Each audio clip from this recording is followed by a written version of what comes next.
On commence avec une question ce matin. Avez-vous déjà regardé le film qui s'appelle Invincible?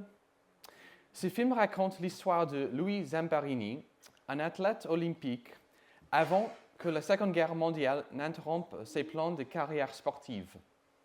Durant sa période au sein de l'armée, il était à bord d'un avion en mission au-dessus du Pacifique lorsque celui-ci s'est écrasé dans l'océan.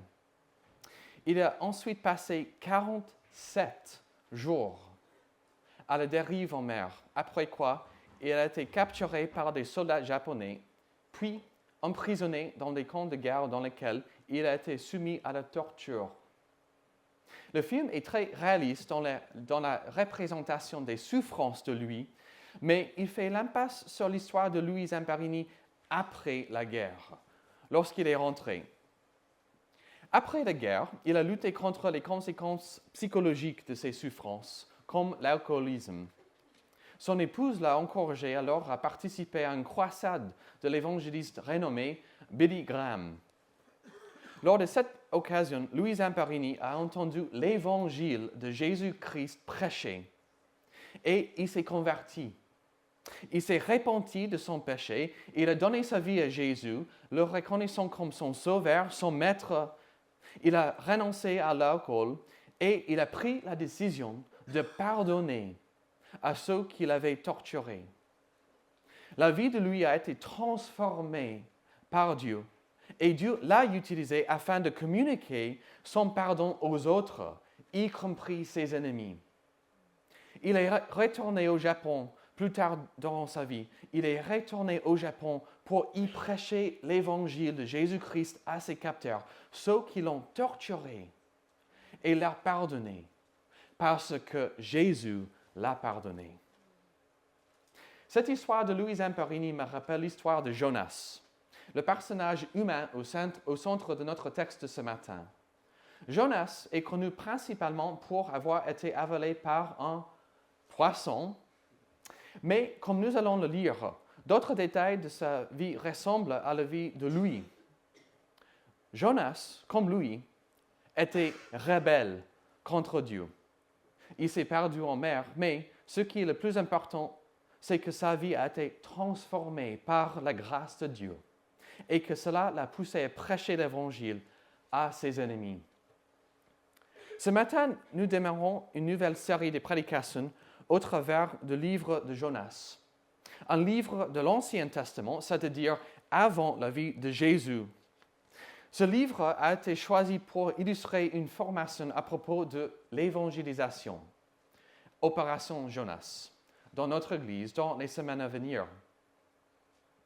L'évangélisation est un mot qui signifie partager la bonne nouvelle de la message biblique, notamment que Dieu nous a créés pour l'adorer et lui obéir, que nous sommes rebellés contre lui et sa loi. Nous méritons le jugement pour notre rébellion, dont le mot biblique est péché. Dieu a envoyé son Fils Jésus pour recevoir le jugement que nous méritons sur la croix et que grâce à Jésus, nous sommes pardonnés pour nos péchés, notre rébellion contre Dieu. Même dès avant l'arrivée de Jésus, Dieu a envoyé des prophètes comme Jonas pour annoncer cette grande promesse qu'il pardonne aux pécheurs. Même avant la naissance de Jésus, les promesses communiquées dans sa parole par ces prophètes étaient suffisantes pour une vraie foi en Dieu, y compris son pardon. Peut-être que vous vous posez la question suivante. Quel rapport existe-t-il entre un livre de l'Ancien Testament qui contient un grand poisson, comme nous allons le lire, et le partage de l'Évangile?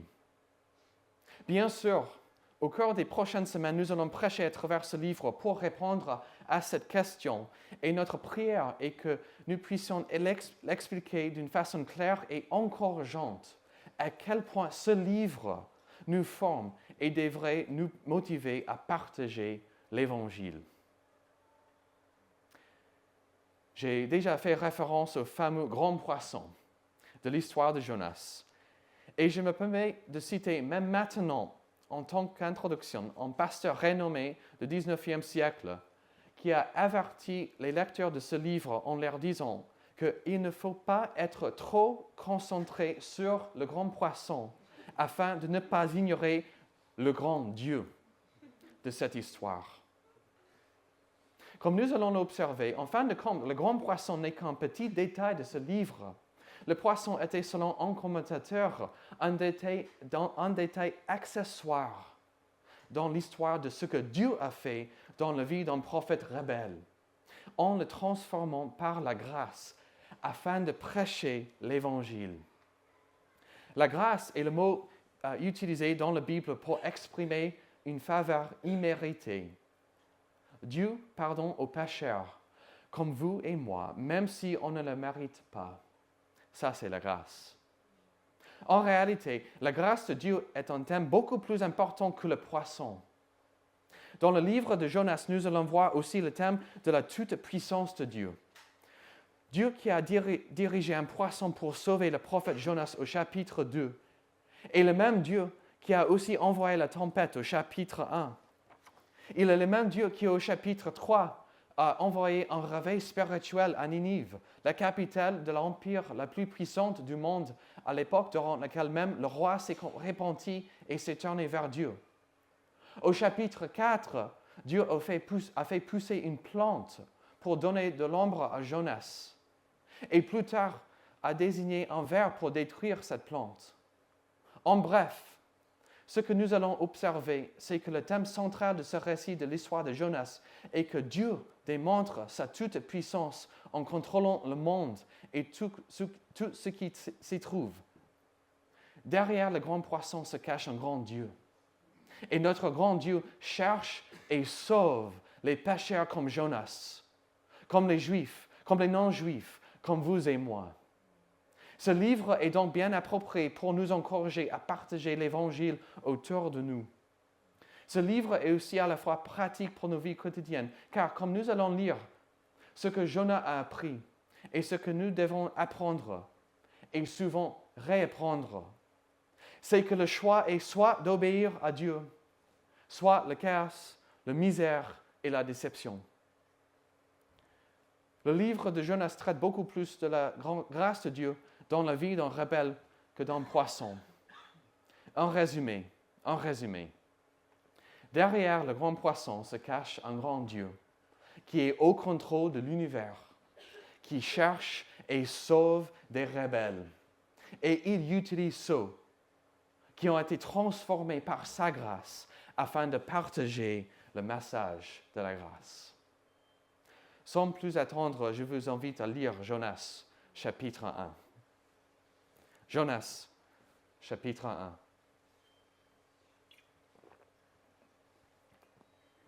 La parole de l'Éternel fut adressée à Jonas, fils d'Amittai, en ces mots. « Lève-toi, va à Ninive, la grande ville, et crie contre elle, car sa méchanceté est montée jusqu'à moi. » Alors Jonas se leva pour s'enfuir à Tarsis, loin de la face de l'Éternel. Il descendit à Jaffa et trouva un navire qui allait à Tarsis. Il paya le prix du transport et s'embarqua avec les gens pour aller à Tarsis, loin de la face de l'Éternel. Mais l'Éternel fit souffler un grand vent sur la mer, et il se leva sur la mer une grande tempête. Le navire menaçait de se briser. Les marins eurent peur, ils implorèrent chacun leur Dieu et lancèrent dans la mer les objets qui étaient sur le navire pour s'en alléger. Jonas descendit au fond du bateau, se coucha et s'endormit profondément. Le chef d'équipage s'approcha de lui et lui dit « Pourquoi dors-tu? Lève-toi, invoque ton Dieu. Peut-être que ce Dieu se modérera à notre égard et nous ne périrons pas. » Ils se dirent l'un à l'autre « Venez et tirons au sort pour connaître celui qui nous attire ce malheur. » Ils tirèrent au sort et le sort tomba sur Jonas. Alors ils lui dirent « Explique-nous qui nous attire ce malheur. Quelles sont tes affaires et d'où viens-tu? Quel est ton pays et de quel peuple es-tu? » Il leur répondit « Je suis hébreu et je crains l'Éternel, le Dieu des cieux, qui a fait la mer et la terre ferme. Ces hommes furent saisis d'une grande crainte et lui dirent, « Qu'as-tu fait là ?» Car ces hommes savaient qu'ils fuyaient loin de la face de l'Éternel, parce qu'il le leur avait expliqué. Ils lui dirent, « Que te ferons-nous pour que la mer se calme envers nous ?» Car la mer était de plus en plus démontée. Il leur répondit, « Prenez-moi, jetez-moi dans la mer, et la mer se calmera envers vous, car je sais que c'est moi qui attire sur vous cette grande tempête. » Ces hommes ramaient pour gagner la terre ferme, mais ils ne le purent parce que la mer était toujours plus démontée contre eux. Alors, ils invoquèrent l'Éternel et dirent, « Éternel, nous t'en prions, que nous ne périssions pas à cause de la vie de cet homme, et ne nous charge pas d'un sang innocent, car toi, Éternel, tu as agi comme tu l'as voulu. » Puis ils prirent Jonas et le jetèrent dans la mer, et la fureur de la mer s'arrêta. Ces hommes furent saisis d'une grande crainte de l'Éternel. Ils offrirent un sacrifice à l'Éternel et firent des vœux.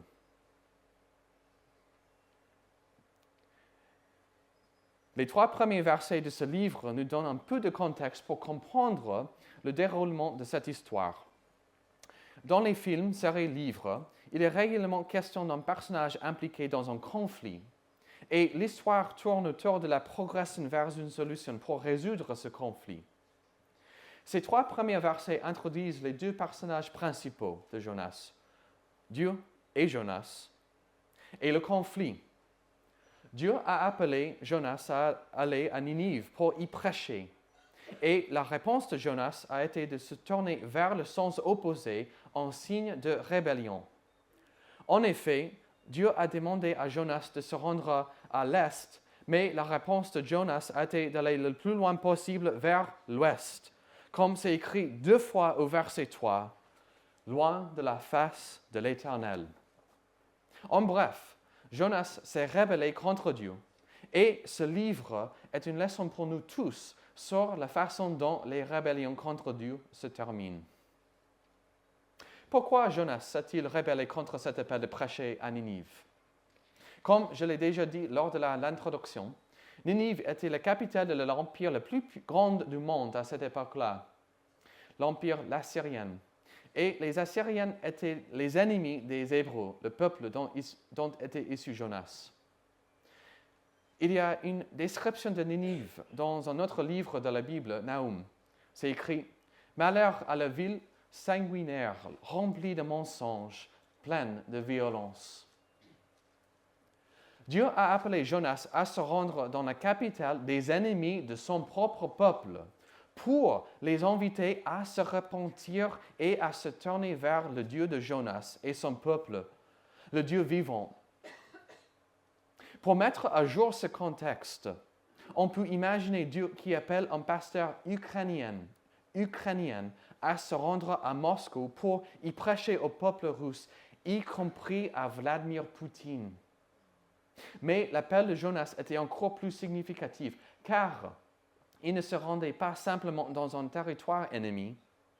Il était appelé à se rendre dans un territoire ennemi et à appeler ses habitants à abandonner leur propre Dieu pour obéir au Dieu de la Bible, le Dieu de leurs ennemis. Je cite un commentateur. Pourquoi Jonas ne voulait-il pas aller et prêcher à Ninive? La raison est indiquée dans le 4e chapitre de Jonas. Les Ninivites étaient des ennemis de son peuple et Jonas, il ne voulait pas que la miséricorde de Dieu les atteigne. Jonas avait évidemment un vrai problème dans son cœur. Il ne voulait pas que ses ennemis connaissent la grâce de Dieu. Et nous allons observer comment Dieu a agi dans le cœur de Jonas pour le transformer, pour transformer cet prophète rebelle par sa grâce. Ça vaut aussi la peine de s'arrêter sur un détail évident. Ninive ne faisait pas partie d'Israël. On voit ici l'amour de Dieu envers ce peuple, un peuple non juif. de leur envoyer un prophète pour leur prêcher l'Évangile. Voici la raison pour laquelle ce livre a été choisi pour nous motiver à partager l'Évangile. Comme l'a écrit un commentateur, le fait que Dieu envoie des prophètes pour rappeler aux gens leurs responsabilités devant son alliance, nationale ou universelle, est un acte de grâce en soi. Ainsi, l'ordre implicite de Dieu à Jonas de crier contre Ninive devait être compris à la lumière de la possibilité que Dieu puisse ainsi apporter le bien plutôt que le mal à la ville. Un autre point concernant l'évangélisation. Nous avons peut-être tendance à penser que l'évangélisation a commencé dans la vie de Jésus. Vous rappelez-vous les derniers mots de Jésus? Matthieu 28, 19. Jésus parle. « Allez, faites de toutes les nations des disciples. Baptisez-les au nom du Père, du Fils et du Saint-Esprit et enseignez-leur à garder tout ce que je vous ai prescrit. Et voici, je suis avec vous tous les jours jusqu'à la fin du monde. » Cet appel de Jésus est centré sur deux mots clés. Allez, enseigner. Dans ce contexte, Jésus a chargé ses disciples d'aller à l'étranger pour enseigner les peuples autour du monde les vérités bibliques.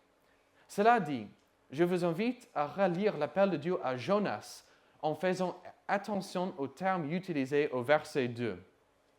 Lève-toi, va à Ninive, la grande ville, et crie contre elle. Ces deux paroles principales, va et crier, sont synonymes des mots employés par Jésus. Aller, enseigner, pour mobiliser ses apôtres. En fin de compte, l'évangélisation est un thème et un appel qui se trouve tout au long de la Bible, avant, dans et après la vie de Jésus.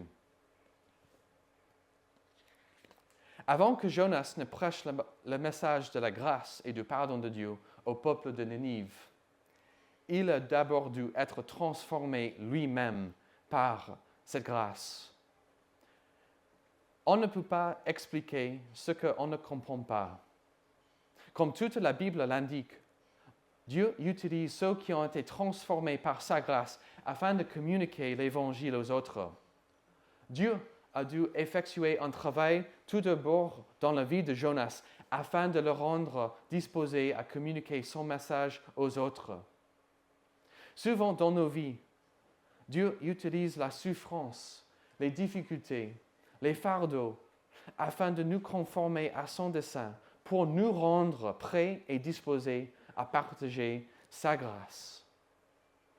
Cette histoire de l'œuvre de Dieu Tout-Puissant qui sauve et transforme les pécheurs comme Jonas le rebelle nous amène à notre deuxième partie, l'échange entre les personnages, les marins, Jonas et Dieu. Je vous invite à relire le verset 4. Mais l'Éternel fit souffler un grand vent sur la mer, et il se leva sur la mer une grande tempête. Le navire menaçait de se briser. Ce verset commence en mettant l'accent sur le personnage principal, l'Éternel, pour souligner la toute-puissance et l'omniprésence, c'est-à-dire que Dieu est partout, de Dieu à lequel nous ne pouvons pas échapper. Plus tôt dans notre culte, nous avons lu le psaume 139, versets 7 au 10. Où irai-je loin de ton esprit? Et où fuirai-je loin de ta face? Si je monte aux cieux, tu y es. Si je me couche au séjour des morts, tu y voilà. Si je prends les ailes de l'aurore et que j'aille demeurer au-delà de la mer, là aussi, ta main me conduira et ta droite me saisira. Ce n'est pas certain, mais c'est possible que Jonas ait connu ce psaume. Et comme nous allons le voir, il allait apprendre la vérité de ce psaume, que nous ne pouvons pas échapper à Dieu d'une manière puissante et personnelle. Dans les versets qui suivent, on peut lire les échanges entre les marins et Jonas durant la tempête. À cause de la tempête, les marins ont jeté les objets au bord du bateau afin de rendre le bateau plus léger et plus apte à naviguer.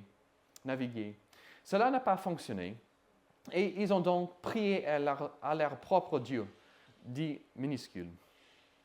Je ne sais pas si vous vous êtes déjà retrouvé dans la nature ou dans l'océan lors d'un orage.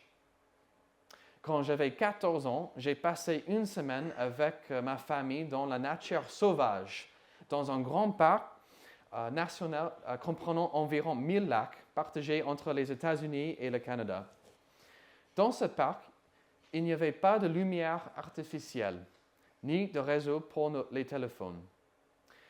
Les bateaux à moteur n'étaient pas autorisés. Nous avons pêché du poisson pour notre dîner et nous avons dû protéger nos sacs contre les ours. Cette semaine-là, il y avait des tornades accompagnées des orages intenses prévus non loin de l'endroit où nous étions. Je me souviens dans la nuit, dans l'obscurité la plus totale, avoir senti la tente se soulever à cause des vents violents, puis avoir vu un éclair rendre le ciel aussi clair que le jour, avant de revenir au noir complet. Je me souviens de m'être senti totalement impuissant pour contrôler la situation. Nous étions à la merci de la nature, même de Dieu de la nature. Jonas et ses marins l'étaient aussi. Mais il y a un détail obscur au verset 5. Durant cette tempête, Jonas descendit au fond du bateau, se coucha et s'endormit profondément. Peut-être il était tellement malade en raison de la tempête. Un commentateur a proposé qu'il était si déprimé en raison de sa rébellion contre Dieu qu'il ne pouvait pas bouger. En tout cas, après avoir jeté la cargaison, après avoir prié leur propre Dieu sans résultat, les marins ont cherché Jonas en supposant qu'il était la cause de leurs problèmes. Nous n'avons pas beaucoup d'informations concernant les marins, mais le verset 6 nous indique qu'à cause de la tempête, ils implorèrent chacun leur Dieu, ce qui implique qu'ils ne connaissaient pas le vrai Dieu. Les paroles du capitaine méritent notre attention. Il a dit « Lève-toi, invoque ton Dieu ». Car, comme l'écrit un commentateur, ces deux verbes sont similaires aux paroles que Dieu a employées quand il a appelé Jonas à prêcher à Ninive. Imaginez-vous être Jonas. Après avoir reçu l'appel de Dieu d'aller et prêcher à Ninive, de vous être rebellé, d'avoir essayé de vous enfuir, de vous trouver sur la mer lors d'une tempête quand la mort était presque certaine, et puis d'entendre les mêmes paroles articulées par les capitaines que Dieu avait dites. Si Jonas n'avait auparavant pas accepté le psaume 139, où irai-je loin de ton esprit et où fuirai-je loin de ta face? Si je monte aux cieux, tu y es. Si je me couche au séjour des morts, tu y voilà. Ceci était une occasion pour le faire. Après avoir jeté la cargaison qui n'a produit aucun effet, après avoir prié leur propre Dieu qui n'ont pas répondu, les marins ont demandé à Jonas d'implorer son Dieu en dernier recours. Ils ont tiré au sort pour discerner qui était responsable de la colère de Dieu, et le sort est tombé sur Jonas. Le fait de tirer au sort n'est pas le thème principal de notre texte de ce matin, mais je me permets de dire que l'enseignement biblique pour nous aujourd'hui est que la parole de Dieu, l'Ancien et le Nouveau Testament, est suffisante pour nous et nos décisions. Comme l'écrit l'apôtre Paul dans 2 Timothée 3,16, toute écriture est inspirée de Dieu et utile pour enseigner, pour convaincre, pour redresser, pour éduquer dans la justice, afin que l'homme de Dieu soit adapté et préparé à toute œuvre bonne. Le mot-clé ici est écriture. La Bible entière, car c'est la Bible écrite et non pas le tirage au sort que Dieu nous donne pour nous aider dans nos vies quotidiennes et nos décisions. Cependant, dans cette histoire, le sort est tombé sur Jonas. Et les marins lui ont donc posé de nombreuses questions pour en savoir plus sur ce qu'il avait fait pour mériter le jugement de Dieu. Cela nous amène à notre troisième section de ce matin, les versets 9 à 15, un réveil spirituel en mer. Au verset 9, Jonas s'adresse aux marins. Il s'est identifié comme hébreu et ce qu'il dit ensuite répond aux questions posées. « Je crains l'Éternel, le Dieu des cieux qui a fait la mer et la terre ferme. » Suite à cette confession, les marins ont pu faire le lien entre la tempête et le prophète Jonas qui avait acheté un billet pour s'enfuir d'Israël, pour aller à l'autre bout du monde. Comme l'a écrit un commentateur, la réponse de Jonas est une déclaration ouverte que son Dieu est tout-puissant et que sa volonté est inéluctable. Jonas s'est résigné à être puni par le Dieu qu'il n'a pas pu dépasser. Le Dieu tout-puissant et omniprésent. L'idée que la tempête pourrait être arrêtée par sa mort, verset 12, est probablement déjà dans son esprit, écrit le commentateur.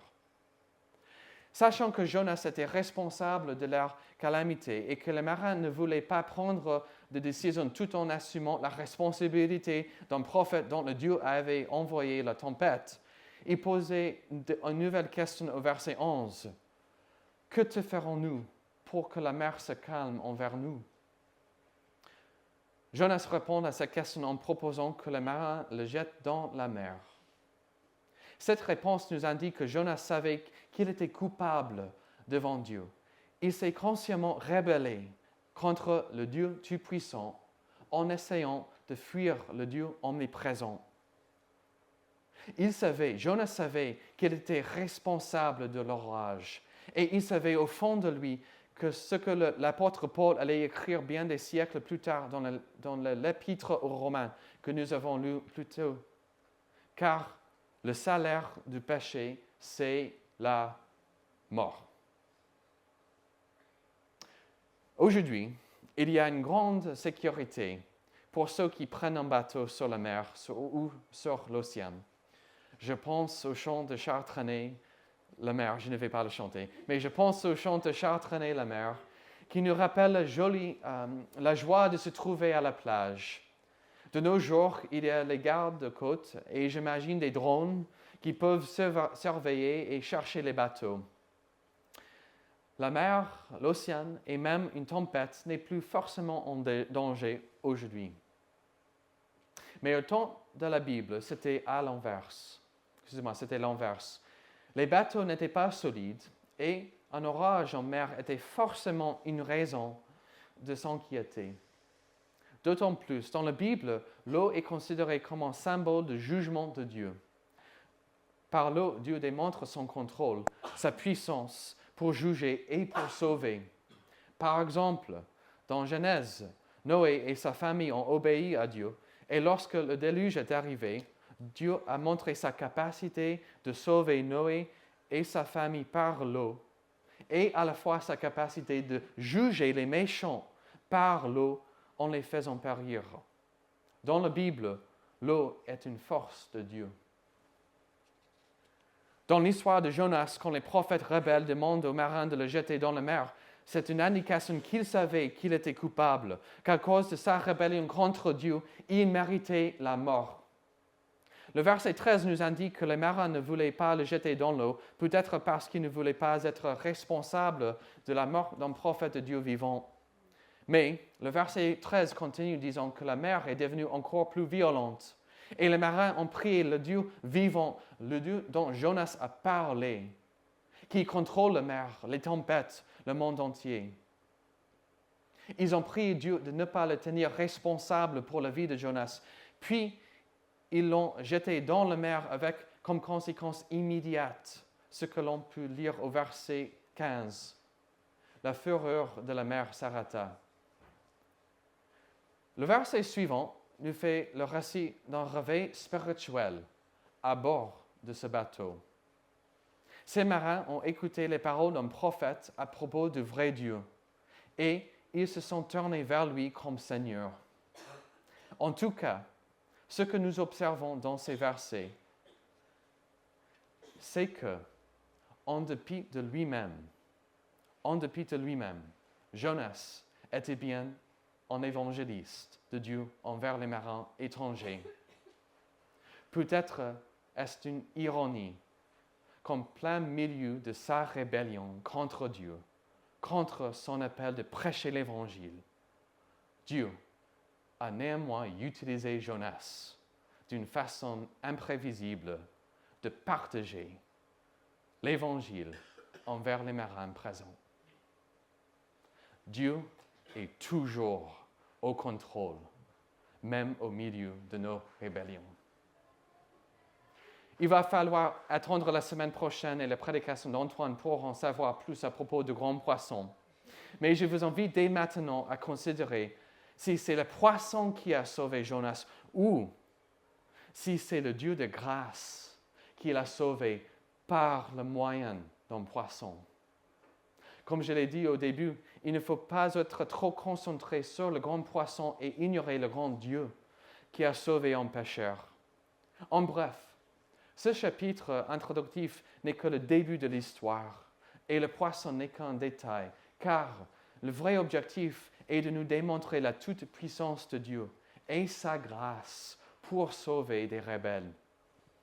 Comme nous l'avons discuté, ce livre concerne l'évangélisation. Une application pour nous est de se poser la question de si Dieu nous appelle à partager l'Évangile avec les autres, soit à Lyon, soit à l'étranger. Comme nous le disons dans la Bible et dans l'histoire de l'Église, Dieu utilise des croyants qui sont issus d'une culture parfois lointaine afin de partager l'Évangile à une autre population. Je vous invite à réfléchir à l'appel potentiel de partager l'Évangile ailleurs.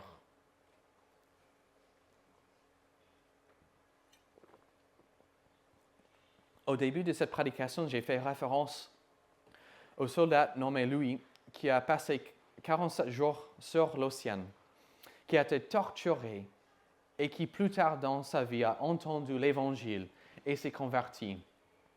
Grâce au pardon de Dieu dans sa propre vie, il est retourné au Japon pour expliquer la grâce et le pardon de Dieu à ceux qui l'avaient torturé. Même s'il n'y avait pas de grands poissons dans son histoire, on voit à quel point l'Évangile prêché a transformé sa vie et comment Dieu a utilisé lui pour partager l'Évangile avec ses ennemis. Jonas chapitre 1 nous donne une application pratique. Partageons l'Évangile avec nos ennemis, avec ceux que nous n'aimons pas par nature. Il me semble qu'il y a souvent une mauvaise compréhension de ce qui est l'évangélisation. On a tendance à penser qu'il faut avoir une grande intelligence pour discuter des sciences, de la philosophie, etc. Mais ce que la Bible nous indique, c'est que l'évangélisation est le partage du contenu biblique, le message déjà expliqué dans la parole de Dieu. Ce message est simple. Nous sommes pécheurs et Jésus est venu afin de nous sauver. Comme l'a dit un pasteur, pour être efficace dans nos efforts de servir Dieu, il n'est pas nécessaire de connaître beaucoup de choses. Il ne faut connaître que certaines vérités et les croire sincèrement et vouloir les partager. L'une des applications ce matin est de nous encourager à partager l'Évangile, que nous sommes pécheurs et que Jésus offre de nous sauver, avec ceux qui sont différents de nous et même ceux qui sont nos ennemis. Il y a une autre application concernant la rébellion. Si vous êtes là ce matin, loin de Dieu, la parole de Dieu nous rappelle que nous ne pouvons pas contrôler l'univers. Nous ne pouvons pas échapper à sa présence. Cette histoire de Jonas le rebelle me rappelle un homme que j'ai aperçu lors des vacances. Sur la plage, on pouvait voir son tatouage de loin sur son dos. C'était un vers de poème Invictus de William Henley, écrit en gros caractères sur son dos pour que tout le monde puisse le lire. Je suis le maître de mon destin, je suis le capitaine de mon âme. Ce monsieur qui avait choisi de faire tatouer cette citation sur son dos était bien musclé. Son épouse et ses enfants me semblaient beaux. Ils étaient évidemment en train de bien profiter de leurs vacances sur une belle plage. La vie, elle est évidemment bien pour lui, et il pensait qu'il était au contrôle, son propre maître, le capitaine de son âme. À ce moment-là, je me suis dit que oui, c'est facile de penser qu'on est au contrôle, quand la vie va bien, quand on est en vacances, quand on a un beau cours, etc. Mais ce qui est inévitable, c'est que cet homme sera tôt ou tard confronté à la réalité, qui n'est pas au contrôle. C'est certainement dans les moments qui précéderont sa mort qu'il réalisera inévitablement qu'il n'a pas le contrôle. Et c'est une réalité que nous devons tous accepter. Même l'un des grands philosophes français, Jean-Paul Sartre, qui avait écrit durant sa vie sur la liberté absolue, n'avait pas la liberté de faire ce qu'il voulait quand il était à la fin de sa vie, près de sa mort. Nous devons, chacun de nous, nous rendre compte que nous ne sommes pas au contrôle, mais que le Dieu de la Bible l'est.